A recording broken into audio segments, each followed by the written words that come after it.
रूस की सेना में जबरन भर्ती किए गए पंजाब और हरियाणा के उन युवकों में तेजपाल भी शामिल थे जो अमृतसर के पालम बिहार के रहने वाले थे। अब वो इस दुनिया में नहीं है क्योंकि रूस की सेनाओं के साथ काम करते हुए यूक्रेन की सेना की तरफ से जब हमला बोला गया तो उसमें उनकी जान चली गई। इस वक्त हम लोग उनके घर के बाहर मौजूद हैं, अंदर जानने की कोशिश करेंगे कि उनके परिवार पर अब दुखों का पहाड़ टूट पड़ा है, क्योंकि ये एक ऐसा वाकया है कि जब पंजाब का एक युवक अपने देश के लिए शहीद होने के बजाय किसी दूसरे देश यानी विदेश में जाकर आर्मी में भर्ती होता है और वहां उस देश की दुश्मन सेना के साथ लड़ते लड़ते वो अपनी जान गंवा देता है। ये उनका घर है। देखिए, बहुत ज़्यादातर जो युवक हैं वो गरीब घरों के हैं और एक पूरे परिवार ने कितनी मेहनत करके अपना घर का जो जमा पूंजी थी उसको खर्च करके उनको विदेश भेजा होगा। पूरा परिवार इस वक्त हमारे साथ मौजूद हैं और सबसे पहले उनकी पत्नी बैठी हैं, परमिंदर कौर इनका नाम है, उनके दादाजी हैं और ये उनके चाचा हैं, इनके चाची हैं और ये उनकी माताजी हैं। हम बात करेंगे परमिंदर कौर जी से कि आखिर वो क्यों मजबूर हुए एक विदेश में जाकर वहाँ की सेना में भर्ती होने के लिए। परमिंदर जी, तेजपाल और आपके विवाह को कितने साल हो गए थे, कितने बच्चे हैं और कैसी ऐसी स्थिति आन पड़ी कि उनको रूस में जाकर वहाँ की सेना में भर्ती होना पड़ा? हाँ जी सर, मेरी शादी 2017 में हुई थी तेजपाल के साथ। मेरे 2 बच्चे हैं, बेटा है 6 साल का, बेटी 3 साल की है। जहाँ पे उन्होंने जॉब, गवर्नमेंट जॉब, आर्मी में अदर्स जो भी डिपार्टमेंट्स हैं, काफ़ी ट्राई किया था, ज्वाइन करना चाहते थे आर्मी, लेकिन जॉब्स ना मिलने की वजह से फिर उन्होंने बाहर रशियन आर्मी ज्वाइन की थी। तो वो कितने पढ़े लिखे थे और कब यहाँ से रूस के लिए निकले थे और जब वो वहाँ चले गए तो क्या क्या हुआ, ये बता दीजिए। हाँ जी, उन्होंने +2 की थी और काफ़ी टेस्ट वगैरह क्लियर किए थे। यहाँ पे जो भी होता था पहले जॉब के लिए सारे टेस्ट क्लियर थे, क्वालिफाई करते थे तेजपाल।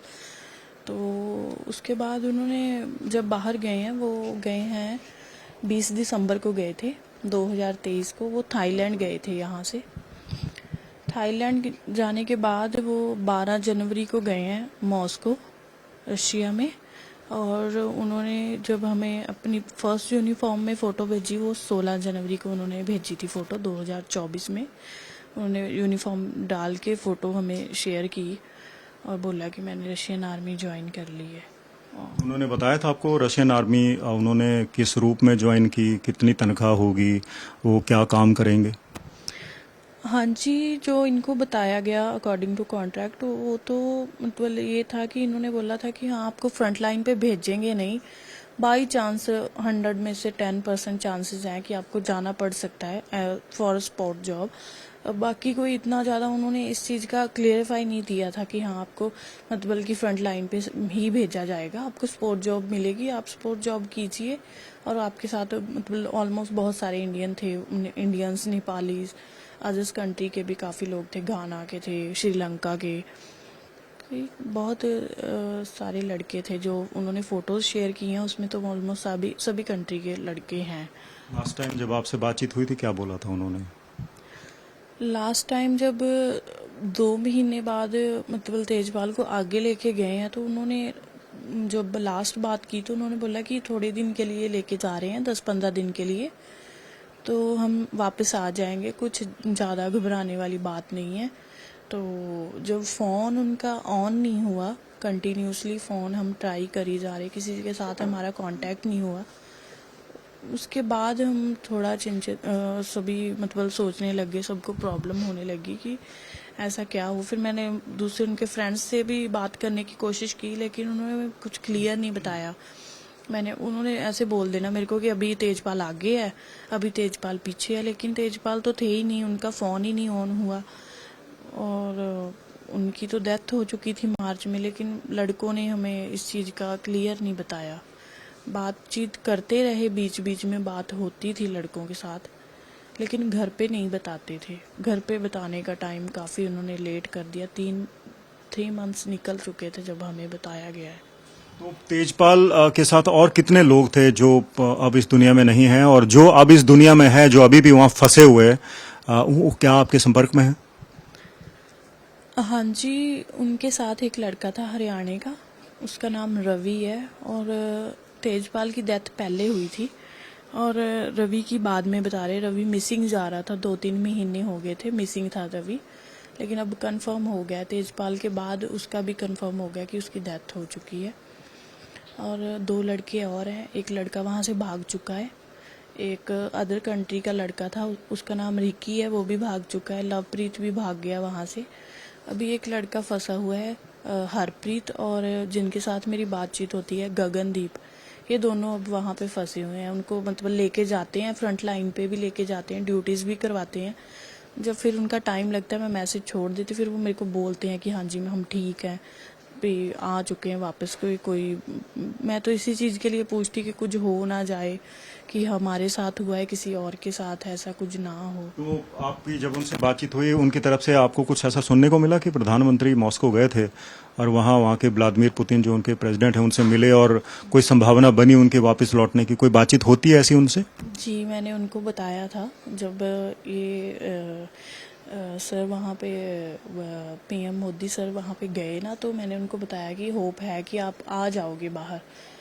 तो इस चक्कर में मैंने भी बातचीत कम कर दी कि चलो अब होप हो गई, वो बाहर आ जाएंगे। लेकिन अब मैंने फिर लास्ट परसों जब मेरे को इस चीज़ का पता चला कि नहीं, उनको फिर से उनकी लिस्ट आ गई, उसमें उनका नाम आ गया फ्रंट लाइन का। आपका मतलब है कि प्रधानमंत्री को दिए आश्वासनों के बावजूद भी उनको फ्रंट लाइन भेजा जा रहा है? भेजा जा रहा है, हाँ जी, कंटिन्यूसली। वो उनसे जॉब भी करवाई जा रही है, उन लड़कों के नाम भी आए हैं, फ्रंट लाइन में लेके भी जा रहे हैं, ड्यूटी भी करवा रहे हैं। पीछे भेजने का अभी तक कुछ नहीं, कोई उनका पॉजिटिव आंसर आया नहीं। मैंने बोला उनको, बोले नहीं हमें कोई, हमारी छुट्टी भी बन रही है, 6 मंथ हमें हो चुके हैं ऑलमोस्ट ज्वाइन किए हुए, हमें हमारी छुट्टी बनती है, हमें वो भी नहीं दे रहे। वो भी मतलब कि छुट्टी के ऊपर भी साइन नहीं करके दे रहे कि आप 10-15 दिन के लिए यहाँ से चले जाओ और आपकी छुट्टी है, वो भी नहीं मिल रही है। तो जिनसे आपकी बातचीत होती है, क्या वो ये कहते हैं आपको कि उनको जबरन भर्ती किया गया और जबरदस्ती काम करवाया जा रहा है और वो करना नहीं चाहते हैं? हाँ जी, अब तो कोई नहीं करना चाहता। तेजपाल की डेथ के बाद और 2 जो लड़के जनवरी में जिनकी डेथ हुई है, जब इतना ज़्यादा हो चुका है, सबका नुकसान हो चुका है, तो नहीं करना नहीं चाहते, ज़बरदस्ती उनसे कंटिन्यू करवाया जा रहा है जॉब का। हमने परविंदर कौर से बातचीत की। परविंदर कौर की बातचीत से साफ कुछ जाहिर हो रहा है कि तेजपाल सरीखे जो भी भोले भाले युवक वहाँ घूमने गए थे या फिर छोटा मोटा काम करने गए थे, उनको जबरन सेना में भर्ती कर लिया गया। ये उनके परिवार के सदस्य बैठे हैं, आप देखिए, उनकी पत्नी तो पत्नी, साथ में उनकी माता है, सबकी आंखों में आंसू हैं, उनके दूसरे रिश्तेदार हैं, उनके दादाजी हैं। कितनी मुश्किल से तेजपाल को यहाँ से भेजा गया था, घर के पास जो जमा पूंजी थी उसको खर्च करने के बावजूद, लेकिन वो वहाँ पर कह लीजिए दूसरे देश के लिए शहीद हो गए। परिवार को अब एक ही उम्मीद है कि आखिर उनका पार्थिव शरीर कहाँ है, वो कब देश आएगा। क्या रूस सरकार की तरफ से या भारत सरकार की तरफ से उनको कोई आर्थिक मदद मिलेगी या नहीं मिलेगी, क्योंकि वो अकेले ऐसे भारतीय युवा नहीं हैं, कई भारतीय युवा रूस की सेना के लिए काम करते हुए शहीद हो गए हैं। हालांकि अपने आप में एक विडंबना है कि जो युवक देश की सेना में या पुलिस में भर्ती होना चाहते थे उनको मौका नहीं मिला, मजबूरन बेरोजगारी के चलते उनको विदेश जाकर वहां की सेना में भर्ती होना पड़ा और ये दिन देखने पड़े। कैमरा पर्सन अमन गुप्ता के साथ मंजीत सहगल, अमृतसर, आज तक।